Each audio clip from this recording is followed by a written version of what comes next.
My name is Chanel Miller. I'm the author of Know My Name. In January of 2015, I was sexually assaulted outside at a fraternity on Stanford campus. I was 22 years old. I was freshly graduated and I was living at home with my parents. My sister was a junior in college and she had come home to Palo Alto for the weekend and she wanted to go to a fraternity party at Stanford with some of her friends. So I decided to join her. I woke up in a hospital and the only thing I was told that morning by the detective was that somebody had been acting hinky around me, and I didn't understand that any contact had been made. I was never told in what condition I was found. I just knew there was a suspicious guy on the premises that had run away for some reason and had been caught.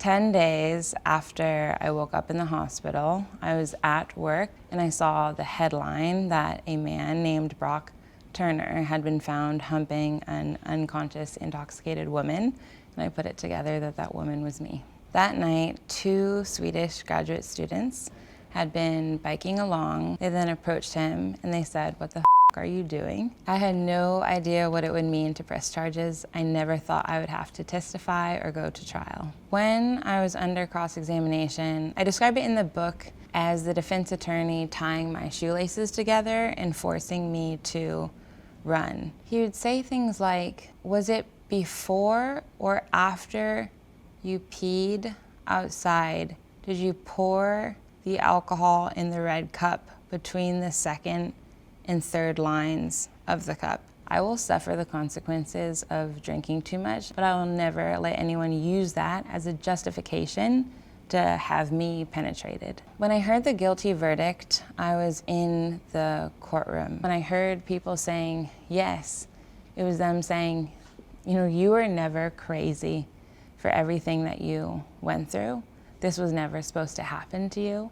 It never crossed my mind that the sentencing would be less than a year, ever, because it had taken me over a year just to get to that point. I wrote the impact statement.